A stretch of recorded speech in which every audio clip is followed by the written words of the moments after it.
One of my favorite guilty pleasures recently has been a website called Quora. Quora is a Google service in which you can go on and pose a question to the general populace out there, and it can be answered by anybody who has a Google account. And there are some very interesting questions out there. People like to ask questions about trucking and automotive, both process and how to repair things, or what a particular symptom in their automobiles could mean. People like to ask questions about cooking, and they like to exchange recipes across Quora. People like to ask legal questions on the Google-based site, and especially people like to go on and talk about politics, especially in today's politically charged atmosphere. One of the things you will immediately see if you go on to Quora is there are a series of people from both sides of the aisle that love to ask very leading questions in order to incite a response from people from the other side of the aisle. People will ask why Donald Trump is so afraid to talk to Mueller. People will ask why he doesn't just turn his tax returns in. People will ask why Kavanaugh just won't investigate himself. And of course, people on the right will ask very similar questions about political figures like Hillary Clinton and Bernie Sanders, and they will be equally as leading. Now, one of the things that struck me the most when I go onto Quora is the fact that there are so many people out there who continually pose the same question. If conservatives don't like socialist or liberal values, why don't they just go out and form their own country? There is the usual smattering of name calling and anger going back and forth between left wingers and right wingers over the question, but generally you usually get one or two instances of the same answer, and that is the fact that a group of conservatives who didn't like the idea of a single centralized faraway government making the decisions for everybody else in the British Empire went ahead 242 years ago and did just that. And that is an answer that I respect and stand by. But it got me to thinking about some other things. If socialists want their own social havens out there, the 10th Amendment allows them to do just that. There's no reason by the Constitution itself that California can't organize itself as a socialist state and conduct commerce with other states as such. I'd like to take some time today and talk about the fact that the socialist model that is put forward by states like California, Illinois, and New York has to be done from the top down. The reason that they can't just make a socialist state in their individual states and let the people come and go as they see fit. But before I do that, I do want to talk about socialism and some of the terms that come under the socialist umbrella. In the years since Barack Obama first announced his candidacy for the President of the United States, socialism has gone from being an economic model and turned into a pejorative that's used by people like Sean Hannity and Rush Limbaugh to describe any sort of economic situation that the liberals would put forward that they do not like. And it is a term that has seeped down into our regular discourse of conversation in this country, especially political conversation. Socialism was almost never talked about before Barack Obama announced his candidacy.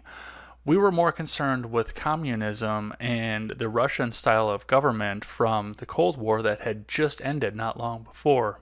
Democrats in these United States that are advocates for socialism like to cite the fact that real socialism has never actually been tried, and that is technically true.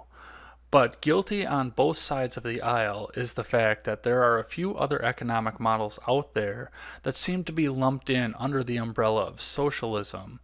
These are not technically socialist systems, but they do fall under the advocacy of the socialist groups that want to see a semi-socialist state implemented in these United States. Let's talk about these for a moment. By its definition, socialism means the collective ownership of the means of production by the people who are doing the producing in this country. It would essentially abolish the ability for somebody to become an entrepreneur or a CEO, and the workers in the means of production would take over these means of production, be it a factory, a farm, or any other means of production, and the system would fall to a complete direct democracy in order to make any sort of decision. By its definition, on paper, socialism is something that would actually work very well, but it is also a free market system. The employees would take over the company and then decide in a direct democracy what the policies of the company were, who they would alienate, and who they would trade their goods and services with around the country. The trouble with this is the fact that once you add the human element and the fact that people went out and put money up in order to form these companies to begin with, and have put up exorbitant amounts of money to keep these companies running smoothly, you get to the point where you can't exactly implement a true socialist structure into one of these companies without government intervention. This is government-sponsored socialism, and this is one of the more common forms of socialism out there, or at least one of the more common ideals. One of the closest models to the government-sponsored socialism would be the Accountable Capitalism bill that Elizabeth Warren put forward in the Senate last year. I made a video about that, and I'll link that in the description below and in the end cap of this video as well. And I urge you to go forward and take a look at this proposal that Warren put up, because it's really scary stuff if you're really into the free market and the way that it lifts people out of poverty.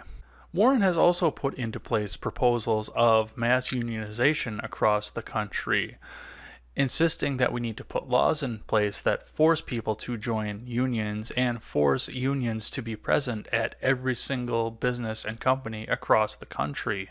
This would be another effective way of implementing a semi-state of employee ownership of business in this country, but it would still allow people to be capitalist and free market within the realms of the law and what they can afford with these mass unionizations across the country.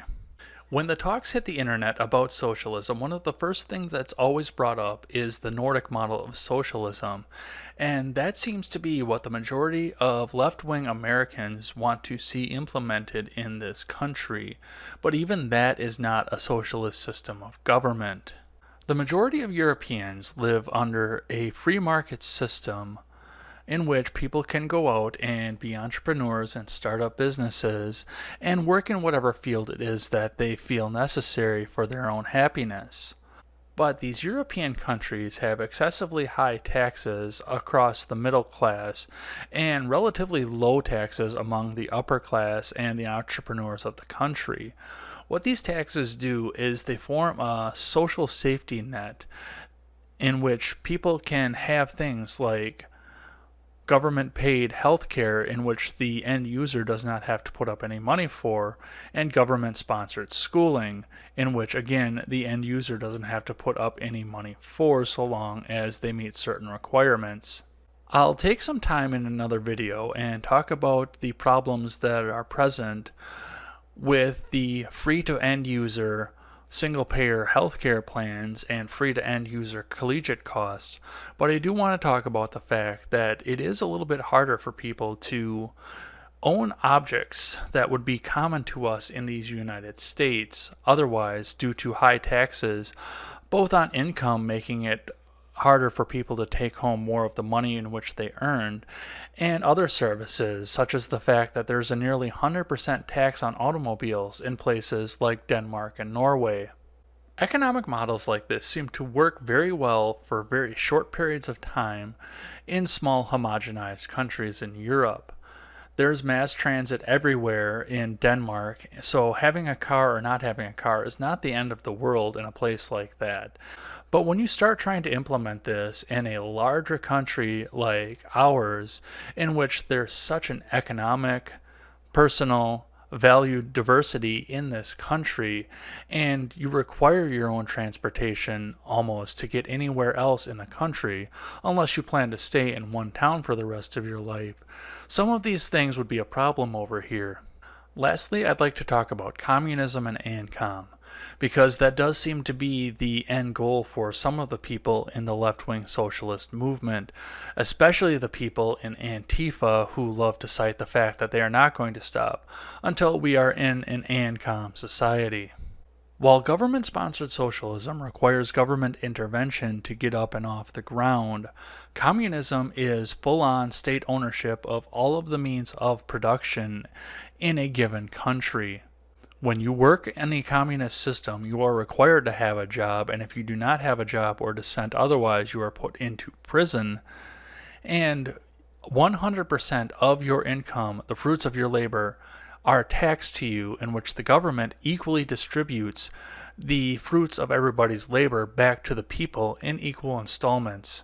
In addition, the government takes care of food, makes sure that you get provided with a standard automobile, standard phone, standard services otherwise, and everything is standard and made to be the same way for everybody by the force of government and the threat of government violence. ANCOM, or anarcho-communism, follows under the same thread, but the followers of anarcho-communism feel that there is a way, with the human element added, that the people of a given group can do the same thing as communism, have everything taxed 100% and then equally redistributed among all of the people in a given group, but can do so without having any sort of a figurehead or any sort of government above them. I've talked about anarcho-communism with people before, and one of the same questions I always have to ask somebody who is a proponent of anarcho-communism is, in an anarcho-communist system, when somebody decides to dissent or somebody decides that he needs more than another person for one reason or another, who holds the gun to take the guy out back and silence him?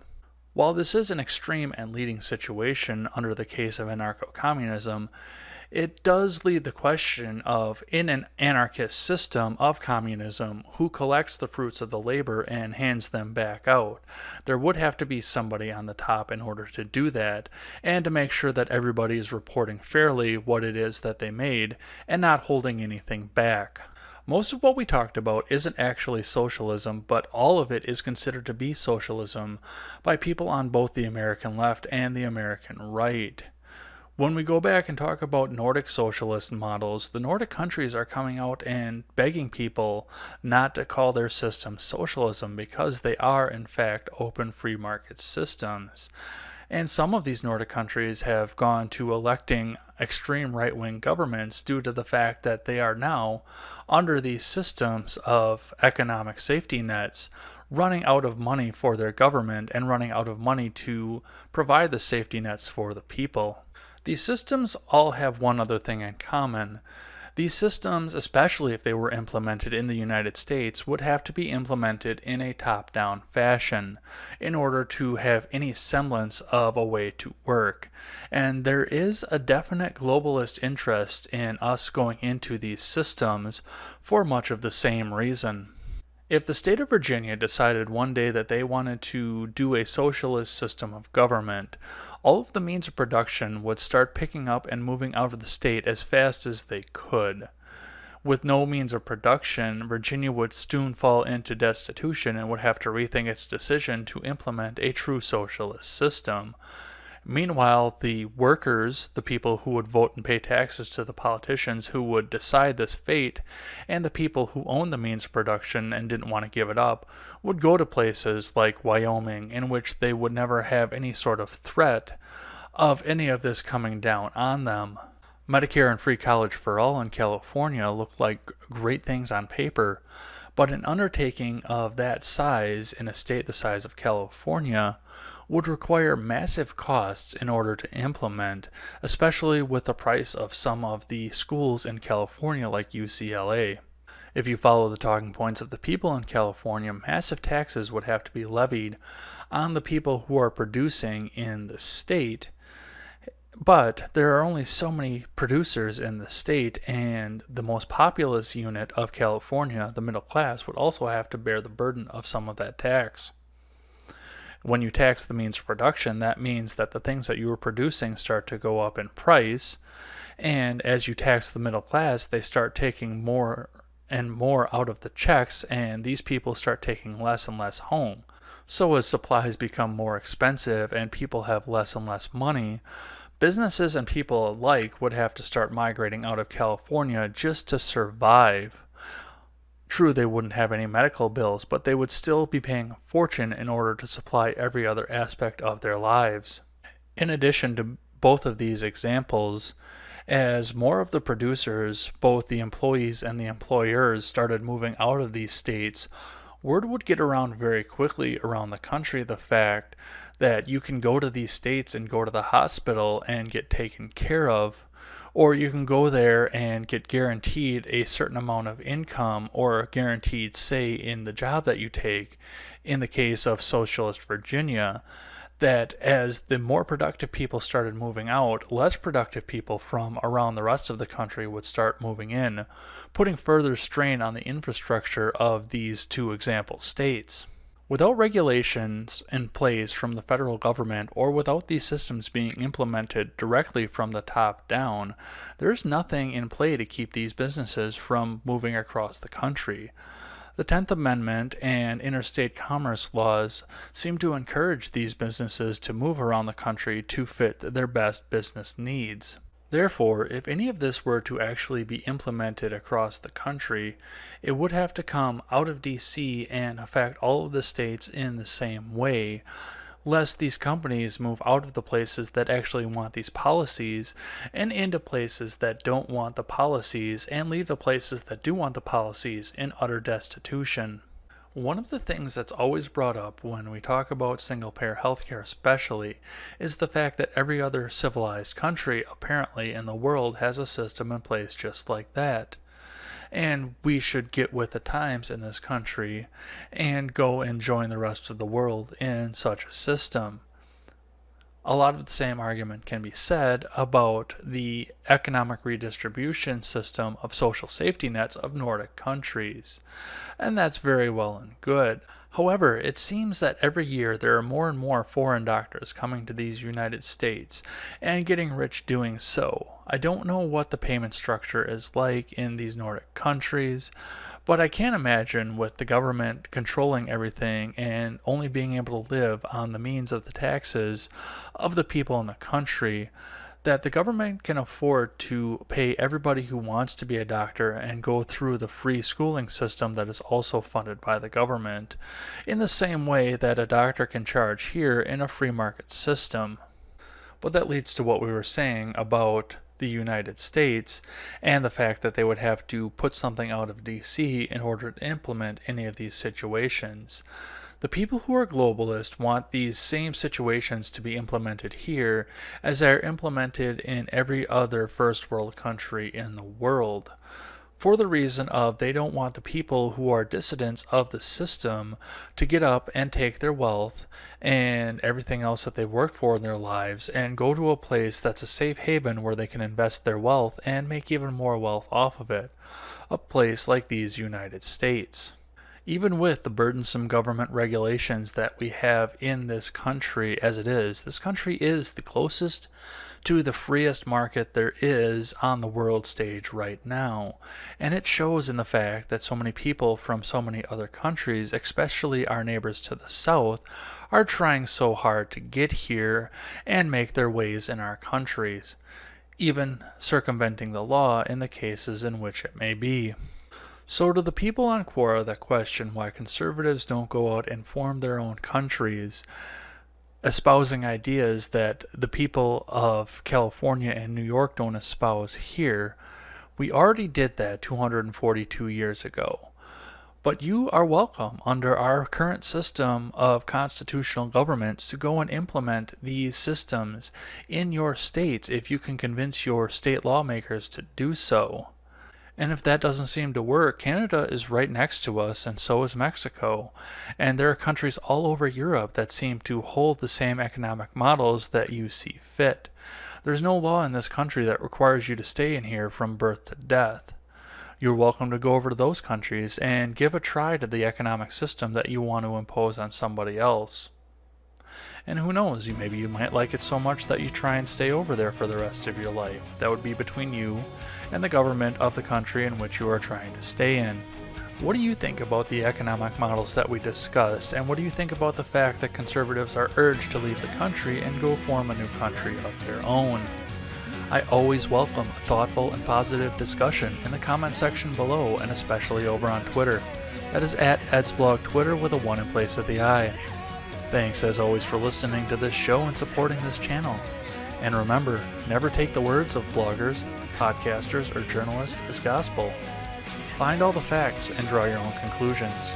Take care. You're always there for me in my best hour.